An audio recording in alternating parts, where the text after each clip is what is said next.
আসসালামু আলাইকুম এভরিওয়ান। যার হৃদয় হরণ করতে চান তাকে একবার এই পিঠাটি বানিয়ে খাওয়ান, দেখবেন একদম পুরো আপনার ফ্যান হয়ে যাবে।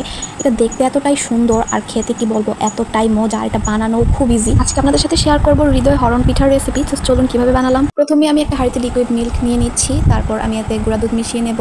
আপনারা পরিমাণ মতো মিশিয়ে নিতে পারেন। পরিমাণ মতো লবণ দিয়ে ভালো করে দুধটাকে ফুটে ওঠা পর্যন্ত অপেক্ষা করতে হবে। তারপর এতে পরিমাণ মতো আটা দিয়ে দিলাম, আপনারা চাইলে ময়দা দিতে পারেন। তারপর একটা ডিম ভেঙে দিয়ে দিলাম, তারপরে ভালো করে নাড়াচাড়া দিয়ে মিশিয়ে নিতে হবে। তারপর গরম ভাতে তোতা থাকা অবস্থাতেই এর সাথে ঘি মিশিয়ে নিচ্ছি সুন্দর একটা স্মেল আসার জন্য। তারপর আমি এটাকে স্মুথলি একটা ডো করে নেব।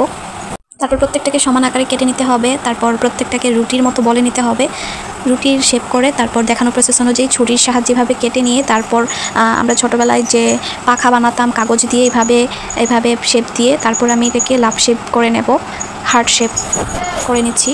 তো এই যে দেখতে পাচ্ছেন আমার পিঠা রেডি হয়ে গেছে।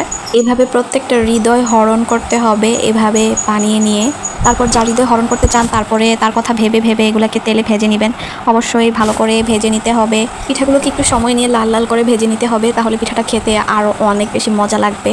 আপনারা এই পিঠাটি কাকে খাওয়াতে চান অবশ্যই কমেন্ট করে জানাবেন। আর হ্যাঁ, রেসিপিটি কেমন লাগলো আমাকে কিন্তু কমেন্ট করে জানাবেন।